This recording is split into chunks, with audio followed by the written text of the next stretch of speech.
വിജയേട്ടാ നമസ്കാരം. നമസ്കാരം. വഖഫ് ബില്ലിന് ശേഷം അടുത്തതായിട്ട് നമ്മുടെ രാജ്യത്ത് വരാൻ പോകുന്ന ഒരു സുപ്രധാനമായിട്ടുള്ള ഒരു നിയമം എന്ന് പറയുന്നത്, അതിനെക്കുറിച്ചുള്ള ചർച്ചകൾ ആരംഭിച്ചു കഴിഞ്ഞു എന്നുള്ള സൂചനകൾ പുറത്തു വരുന്നു. ആന്റി കൺവേർഷൻ ലോ അഥവാ മതപരിവർത്തന നിരോധന നിയമം. അതാണ് പല സംസ്ഥാനങ്ങളിലും അത് വന്നു കഴിഞ്ഞു. ഉത്തർപ്രദേശിൽ അത് വന്നു കഴിഞ്ഞു. പല ആൾക്കാരും ഇപ്പോഴും അകത്താണ്. ഉത്തരാഖണ്ഡിൽ അത് വന്നു കഴിഞ്ഞു. രാജസ്ഥാനിൽ എഫക്റ്റീവായിട്ട് അത് വന്നു കഴിഞ്ഞു. ഗുജറാത്തിൽ അത് വരാൻ പോകുന്നു എന്നുള്ള റിപ്പോർട്ടുകളൊക്കെ വരുന്നു. അപ്പൊ രാജ്യമെമ്പാടും ഇത്തരത്തിലൊരു നിയമം, മതപരിവർത്തന നിരോധന നിയമം, ആന്റി കൺവേർഷൻ ലോ വരാൻ പോകുന്നു എന്ന റിപ്പോർട്ടുകൾ വരുന്നു. അപ്പൊ ഈ മതപരിവർത്തന നിരോധന നിയമം വരുമ്പോൾ ഉറപ്പായിട്ടും കേരളത്തിൽ ഒരു പ്രക്ഷോഭം തന്നെ ഉണ്ടാകും എന്നുള്ള കാര്യത്തിൽ തർക്കമില്ല. എന്തുണ്ടായാലും കേരളത്തിൽ പ്രക്ഷോഭമാണല്ലോ. പണ്ട് എന്തുണ്ടെങ്കിലും ഹർത്താലായിരുന്നു. ഇപ്പം അതൊക്കെ മാറി. ഇപ്പൊ തെരുവിലിറങ്ങി പ്രക്ഷോഭം നടത്തുക, പ്രമേയം പാസ്സാക്കുക, അവസാനം ചവിട്ടിക്കൂട്ടി ആ പ്രമേയത്തിന് സുരേഷ് ഗോപി പറഞ്ഞ പോലെ അറബിക്കടലിലോട്ട് ഒഴുക്കി വിടുക. ഇതാണ് ഇവിടെ നടക്കുന്നത്. ഈ ആന്റി കൺവേർഷൻ ലോ വരുമ്പോ ഇപ്പൊ ഈ വഖഫ് ബില്ല് വന്നപ്പോൾ മുസ്ലിം സമുദായത്തിനെതിരെയാണിത് എന്ന് പറഞ്ഞ് മുസ്ലിം സമുദായത്തിനെ ഇളക്കി വിടാനുള്ള ഒരു നറേഷൻ ഉണ്ടായി.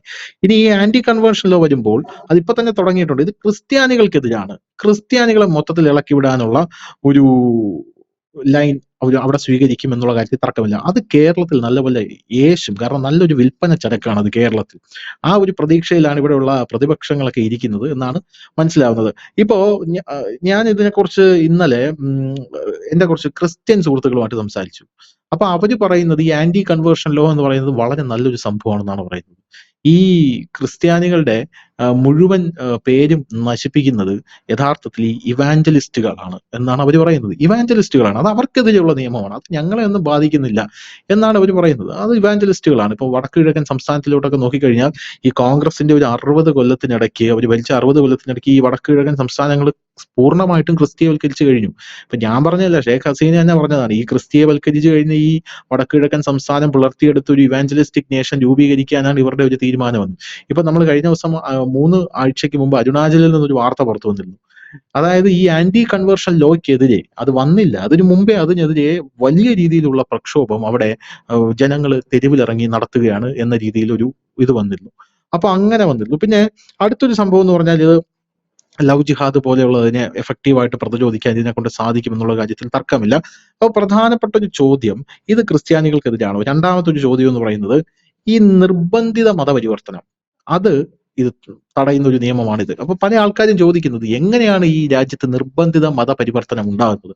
അപ്പം എന്നോട് മതം മാറാൻ നിർബന്ധിച്ചാലോ എന്നെ ചവിട്ടിക്കൂട്ടിയാലോ നീ മതം മാറുമോ എന്നാണ് പല ആൾക്കാരും ചോദിക്കുന്നത്. അങ്ങനെ മാറാൻ പറ്റില്ലല്ലോ. അപ്പൊ നിനക്ക് ഇഷ്ടമുണ്ടെങ്കിൽ മാത്രമല്ലേ മതം മാറാനായിട്ട് സാധിക്കുള്ളൂ. ഈ ലവ് ജിഹാദ് പോലെ നിർബന്ധിത മതപരിവർത്തനം എന്ന് പറഞ്ഞൊരു സാധനം ഈ രാജ്യത്തില്ല. അത് വെറും കെട്ടുകഥയാണ് എന്നാണ് ഇവർ പറയുന്നത്. എന്താണ് ചോദിച്ചോട്ടെ ഇതിൽ അഭിപ്രായം? നിർബന്ധിതം എന്ന വാക്കിന്റെ പ്രശ്നമാണ്.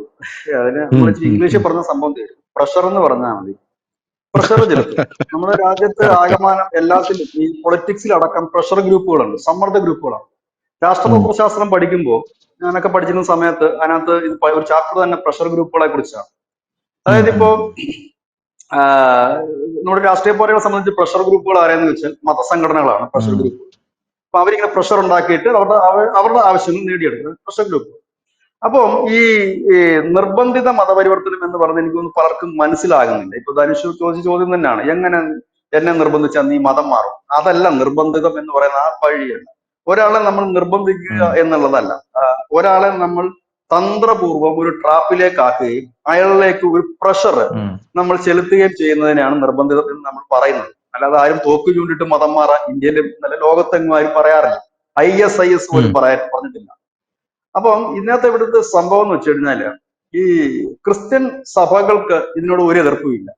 കാരണം നാളിതുവരെ എന്റെ വ്യക്തിപരമായ ഒരു അനുഭവത്തിന്റെ വെളിച്ചത്തിൽ പറഞ്ഞാൽ, അവരാരും അവരുടെ സഭയിലുള്ളവരെ അന്യമതസ്ഥരെ പ്രണയിക്കാനോ കല്യാണം കഴിക്കാനോ അവരെ മതം മാറ്റാനോ ഇന്നുവരെ പറഞ്ഞിട്ടില്ല.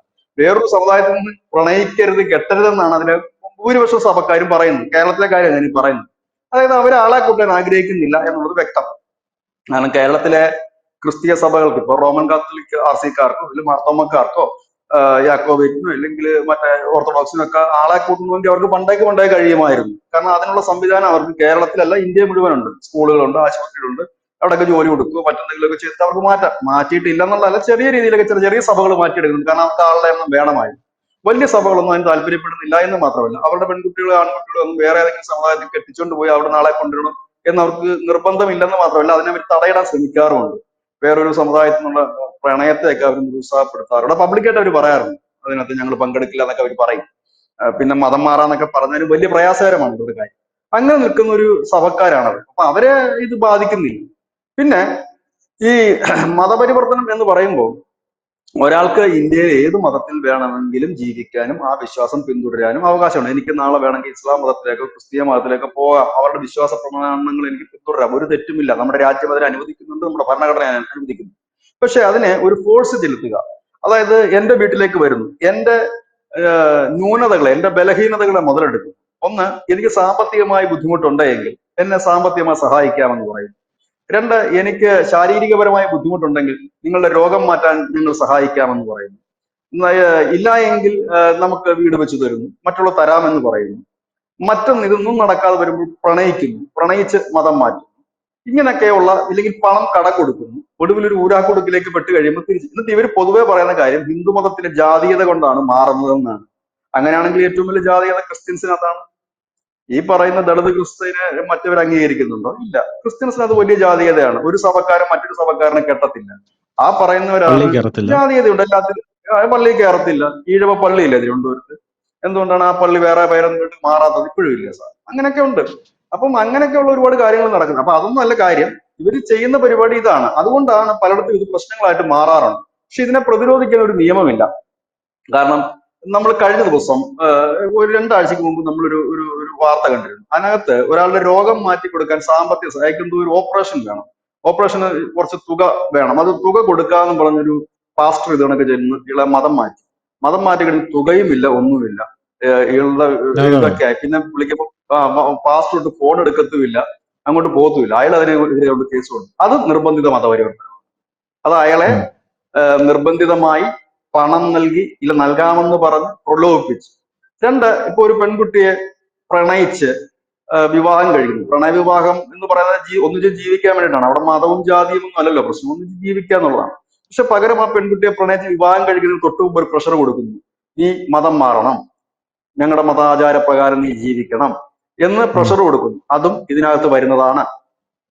മൂന്നാമത്തെ കാര്യം, ഈ പങ്കെടുക്കുന്നവരുടെ സമ്മതപത്രം എഴുതി മേടിച്ചാൽ പോരാ, അവര് നേരത്തെ തന്നെ, അതായത് താൻ മാറുന്നു എന്ന് നേരത്തെ, ഇപ്പോഴത്തെ പുതിയ നിയമം വരുമ്പോൾ അതിനകത്ത് നേരത്തെ തന്നെ മാറുന്നു എന്ന്, താൻ സ്വമനസാല മാറുന്നു എന്ന് പോലീസ് മേധാവിക്ക്, ജില്ലാ പോലീസ് മേധാവിക്ക് അല്ലെങ്കിൽ ജില്ലാ മജിസ്ട്രേറ്റിന് ഒരു കത്ത് നൽകേണ്ടതായിട്ടുണ്ട്. കാരണം ഇവിടെ ചെയ്യുന്ന പണി എന്ന് പറഞ്ഞാൽ ഇതേപോലെ ഒരു രീതിയാണ്. അപ്പം ഇത് എല്ലായിടത്തും ഇതേ രീതിയാണ് പിന്തുടർന്ന് വന്നുകൊണ്ടിരിക്കുന്നത്. ഇതിനു വേണ്ടിയിട്ട് വലിയ ഫണ്ടും കാര്യങ്ങളും ഒക്കെ മുടക്കിക്കൊണ്ട് ഒരു രീതിയാണ്. ഇതിന് തടയിടുകയാണ്. ഞാൻ ഒരു കാര്യം വളരെ സിമ്പിളായിട്ട് ചോദിക്കാൻ ആഗ്രഹിക്കുകയാണ്. ഇതേപോലെ നാളെ ഇവിടുത്തെ വിശ്വ ഹിന്ദു പരിഷത്ത്, RSS, ബജരംഗ് ദളുമൊക്കെ തങ്ങളുടെ മതത്തിലേക്ക് കുറച്ചുപേരെ കൂട്ടാം എന്ന് കരുതി ഈ മുസ്ലിംസിനെയും ക്രിസ്ത്യൻസിനെയും ഒക്കെ ഭീഷണിപ്പെടുത്തിയോ ഇതേപോലുള്ള ട്രാപ്പുകൾ ഒരുക്കിയോ ഇറങ്ങി തിരിച്ചാൽ എന്തായിരിക്കും ഈ രാജ്യത്ത് സംഭവിക്കുക? അത് ഒരു വലിയ സംഘർഷത്തിലേക്ക് അത് നീങ്ങും. കാരണം ഈ പറയുന്ന ഈ ക്രിസ്ത്യൻസും മുസ്ലിംസും ഒക്കെ വളരെ മൈനോറിറ്റി ആയിട്ടുള്ള പല ഇടങ്ങളുമുണ്ട്. അവിടെയൊക്കെ ഇവർ ചെല്ലുകയാണ്, ഇവിടെ ജീവിക്കണമെങ്കിൽ നിങ്ങൾ മതം മാറിയേ പറ്റൂ. കാരണം ഇന്നത്തെ സംവിധാനം വെച്ച് നോക്കുകയാണെങ്കിൽ RSSനും ഇല്ലെ വിശ്വ ഹിന്ദു പരിഷത്തിനും ബജരംഗിലൊക്കെ വളരെ ഈസി ആയിട്ട് ഇത് ചെയ്യാൻ പറ്റും. ചിലപ്പോൾ ഒറ്റ മാസത്തിനുള്ളിൽ തന്നെ ലക്ഷക്കണക്കിന് വരെ അവർക്ക് മതം മാറ്റി എടുക്കാൻ പറ്റും, ഈസി ആയിട്ട് ചെയ്യാൻ പറ്റും. അവരെങ്ങനെ ചിന്തിച്ചാൽ എന്താകും അവസ്ഥ? അതുകൂടെ നമ്മൾ ചോദിക്കണം. ഇല്ലെങ്കിൽ അവർ നാളെ മുതൽ ഓരോ വീടിന്റെ വാതിൽക്കൽ ചെന്നിട്ട് നിങ്ങൾ ഹിന്ദുമതം സ്വീകരിക്കൂ എന്ന് പറഞ്ഞ് ഭഗവത്ഗീതയായിട്ട് ചെന്നാൽ എന്തായിരിക്കും അവസ്ഥ? ഇല്ലെങ്കിൽ ഹിന്ദു ആൺകുട്ടികളെ വിളിച്ചിട്ട് പറയുകയാണ് നിങ്ങൾ ക്രിസ്ത്യാനി പെൺകുട്ടികളെ മുസ്ലിം പെൺകുട്ടികളെ പ്രണയിക്കൂ, പിന്നെ നമ്മുടെ മതത്തിലേക്ക് കൊണ്ടുവരൂ എന്ന് പറഞ്ഞാൽ എന്തായിരിക്കും അവസ്ഥ? അപ്പം അതൊന്നും നടക്കാവുന്ന ഒരു കാര്യമല്ല. കാരണം ഇവർക്കൊന്നും അതിന് കഴിവില്ലാഞ്ഞിട്ടോ ഇല്ലെങ്കിൽ അവർ ബലഹീനരായിട്ടോ അല്ല.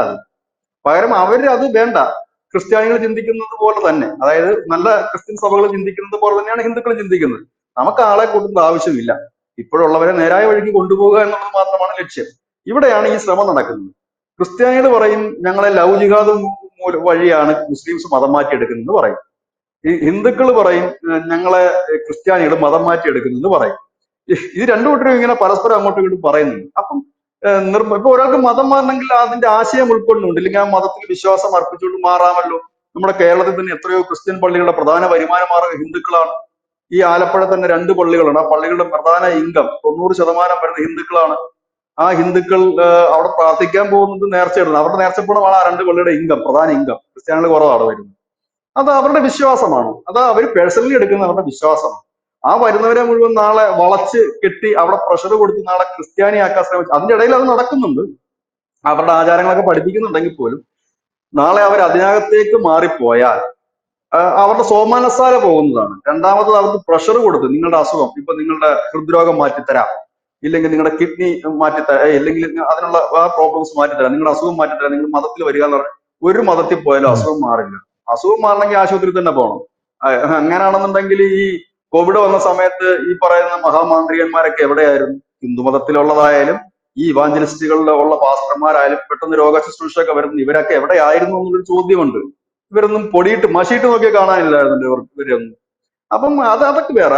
അതെന്ന് പറഞ്ഞാൽ ആ ജനങ്ങളുടെ അറിവില്ലായ്മ ചൂഷണം ചെയ്യുക. അതും ഒരു നിർബന്ധിത മതപരിവർത്തനത്തിന്റെ കാറ്റഗറി വരുന്നതാണ്. അതായത് അവരുടെ സാമ്പത്തിക വിലക്കുറവിന്, അവരുടെ മാനസികമായ വിലക്കുറവിന്, അവരുടെ വിദ്യാഭ്യാസ വിലക്കുറവിന്, ഇതിനെല്ലാം ചൂഷണം ചെയ്തു നടക്കുന്ന എല്ലാ വിധത്തിലുള്ള കൺവെർഷനും തടയിടേണ്ടതാണ്. നമ്മൾ ഈ ഇവിടെ കിടന്ന് തുള്ളുന്നുണ്ടല്ലോ, ഡൊണാൾഡ് ട്രംപ് എന്താണ് അമേരിക്ക ചെയ്തിരിക്കുന്നത് ഇപ്പൊ കയറി കഴിഞ്ഞപ്പോ? മതത്തിന് വേണ്ടി മാത്രം ഒരു ഡിപ്പാർട്ട്മെന്റ് തന്നെ രൂപീകരിച്ച അദ്ദേഹം, ആ മതത്തിന് പ്രാധാന്യം കൊടുക്കുന്ന ഒരു ഡിപ്പാർട്ട്മെന്റ് തന്നെ രൂപീകരിച്ചു. ആ ഡിപ്പാർട്ട്മെന്റ് രൂപീകരിച്ചപ്പോഴാണ് ഇവിടുത്തെ ചില യൂട്യൂബേഴ്സ് ഇരുന്ന് വാർത്ത തള്ളിയത്. ഈ ട്രംപ് വന്നു, മോദി മുട്ടിലെഴയുന്നു, ക്രിസ്ത്യൻ രാജ്യം വരുന്നു ഇന്ത്യയിൽ എന്നൊക്കെ പറഞ്ഞ പ്രമുഖ യൂട്യൂബ് ചാനൽ ഒരു വ്യക്തിയുണ്ട്. ആ വ്യക്തി യൂട്യൂബിൽ ഇരുന്ന് പടക്കാന്ന് പറഞ്ഞ് തള്ളി വിടുക. ട്രംപ് ഇന്നലെ വന്ന് ട്രംപൊക്കെ നാളെ ഇറങ്ങിപ്പോകുന്നുള്ള കാര്യം ഇന്ത്യക്കാരന് നന്നായിട്ട് അറിയാം. അപ്പോഴും ഇവിടെ ഇന്ത്യക്കാർ തന്നെ ഇവിടെ ഉണ്ടാകും, ഹിന്ദു ഉണ്ടാകും. അത് ട്രംപ് അല്ല, ഇനി ട്രംപിന്റെ അപ്പം വന്നു അതിന് കാര്യമൊന്നുമില്ല. അപ്പൊ ട്രംപിന് അവരുടെ മതത്തിൽ, അവരുടെ അമേരിക്കയിലെ മതം ഏതാണ്? ഏറ്റവും വലിയ മതം ഇവാഞ്ചലിസ്റ്റുകളുടെ മതം തന്നെയാണ്, പെന്തക്കോസ് തന്നെയാണ് അവര്. അപ്പൊ അവരുടെ മതം സംരക്ഷിക്കാനും അത് വളർത്താനും ഒരു ഡിപ്പാർട്ട്മെന്റ് തന്നെ തുടങ്ങിക്കൊണ്ട് മുമ്പോട്ട് പോകുന്നു അമേരിക്ക. അപ്പൊ ഇവിടെ എല്ലാ അഴിഞ്ഞാട്ടത്തിനും വേദി ഒരുക്കണം എന്ന് പറഞ്ഞാൽ അത് സാധ്യമാകുന്ന ഒരു കാര്യമാണോ? ഞാൻ ഇത്രയും ചോദിക്കുന്നുള്ളൂ സിമ്പിൾ ആയിട്ട്. നാളെ ഹിന്ദുക്കൾ ഇതേപോലെ ഇറങ്ങുകയാണ്, അവർ വിചാരിച്ചാലും മതം മാറ്റം എളുപ്പത്തിൽ നടത്താൻ പറ്റും. ഈ ഇവാഞ്ചലിസ്റ്റുകളെ തന്നെ ഈസി ആയിട്ട് മാറ്റാൻ പറ്റും. അപ്പം മാറ്റിക്കഴിഞ്ഞാൽ എന്താകും ഈ രാജ്യത്തിന്റെ അവസ്ഥ? സംഘർഷഭരിതമാകില്ലേ? സംഘർഷങ്ങളും കലാപങ്ങളും ഉണ്ടാകില്ലേ? കലാപത്തിന് മുമ്പിൽ പിടിച്ചു നിൽക്കാൻ കഴിയുമോ? ഇല്ല.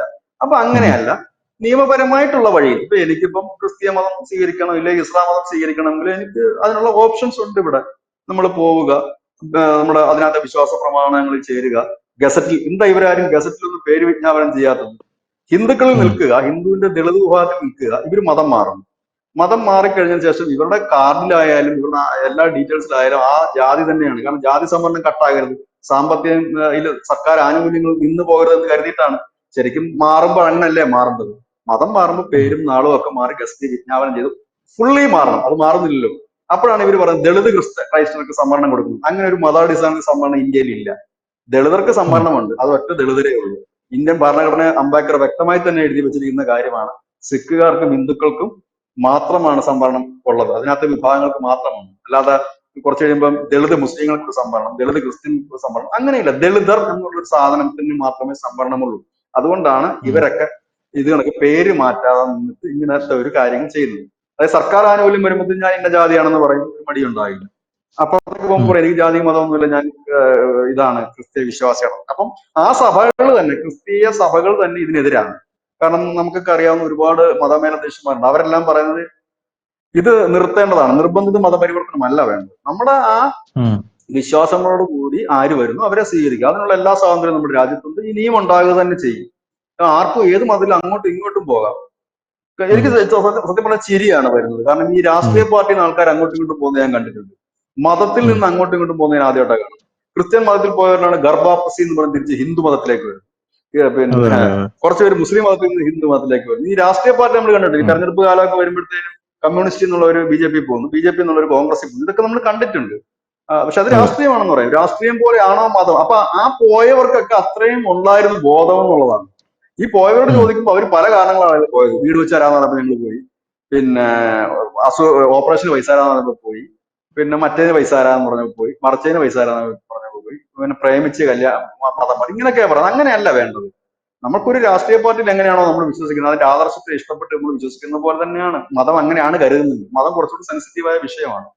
അതുകൊണ്ട് ഈ ബില്ല് വരുന്നതിന് എതിർപ്പുണ്ടാകുന്നില്ല. വടക്കിഴക്ക് സംസ്ഥാനങ്ങളിൽ മുളപ്പ് തുടങ്ങിയിട്ട് കുറെ നാളായി. അവിടെ ഇന്നും ഇന്നലെ തുടങ്ങിയതല്ലത്. 10-70 വർഷമായിട്ട് കോൺഗ്രസ് അധികാരത്തിൽ ഇരിക്കുമ്പോഴൊക്കെ വലിയ ചെല്ലും ചെലവും കൊടുത്ത് അവിടെ ഒരുപാട് ഗ്രൂപ്പുകളെ വളർത്തിയെടുത്തിട്ടുണ്ട്. അവരവിടെ തുടങ്ങിയിട്ട് പണി തുടങ്ങിയിട്ട് കുറെ നാളുകളായി, ഇപ്പോഴൊന്നും തുടങ്ങിയതല്ല. ഇപ്പോഴതിന് തടയിടാൻ ഒരാൾ വന്നു തുടങ്ങിയപ്പോഴാണ് ഈ കിടക്കുന്ന സമരവും കാര്യങ്ങളൊക്കെ അവിടെ തുടങ്ങുന്നത്. അതല്ലാതെ ഈ മണിപ്പൂർ എന്നൊക്കെ പറഞ്ഞ് കരയുന്നതിന്റെ ഉദ്ദേശം വേറെയാ. അവിടെ ഇതൊക്കെ ആർക്കും, ഇന്ത്യയിലുള്ള ആർക്കും മനസ്സിലായില്ല എന്നുള്ളതല്ല, എല്ലാവർക്കും എല്ലാ കാര്യങ്ങളും നന്നായിട്ട് അറിയാം. പക്ഷെ ഈ കേരളത്തിലുള്ള ഒരു വിഭാഗം ആളുകൾ കരുതുന്നത് നമുക്കൊന്നും ഇതിനെ കുറിച്ചൊന്നും അറിയില്ല എന്നുള്ളതാണ്. പക്ഷെ എല്ലാം അറിയാം. അവിടെ പരിപാടി തുടങ്ങിയിട്ട് വർഷങ്ങളായിട്ടുണ്ട്. ഞാൻ വടക്കിഴക്കൻ സംസ്ഥാനങ്ങളിൽ പോയിട്ടില്ല, എനിക്ക് നന്നായിട്ട് അറിയാം. എന്റെ ബാല്യകാലമൊക്കെ ആസാമിൽ ചെലവഴിച്ചൊരു മനുഷ്യനാണ്. അപ്പൊ എനിക്ക് നന്നായിട്ട് അറിയാം അവിടെ എങ്ങനെയാണ് ഇതിന്റെ കാര്യങ്ങൾ മുമ്പോട്ട് പോകുന്നത് എന്നുള്ളത്. ഞാനത് കൂടുതൽ പറയുന്നില്ല. കൂടുതൽ പറഞ്ഞു കഴിഞ്ഞാൽ ചിലപ്പോൾ മുണ്ടൊക്കെ തലയിലെടുത്ത് ഇട്ടുകൊണ്ട് ഓടേണ്ടി വരും പലരും. അതുകൊണ്ടാണ് ഞാൻ പറയാത്തത്. അപ്പൊ അതിനൊന്നും കാര്യമൊന്നുമില്ല. ആ പ്രതിഷേധമൊന്നും എങ്ങും ഏക്കില്ല. കാരണം ആ സഭ തന്നെ അതിന് കൂട്ട് നിൽക്കുന്നില്ല. അതാണ് അതിന്റെ ഒരു യാഥാർത്ഥ്യം. കാരണം സഭയ്ക്ക് അങ്ങനെ നിൽക്കാൻ കഴിയില്ല. ആളെ നിർബന്ധിതമായിട്ട് എങ്ങനെ ചെയ്യും? അതിനകത്ത് നിർബന്ധിതം എന്ന് പറയുമ്പോൾ നമ്മുടെ ഈ തോക്കും കത്തിയും കാണിച്ച് മതം മാറാൻ പറയുകയല്ല ചെയ്യുന്നത്.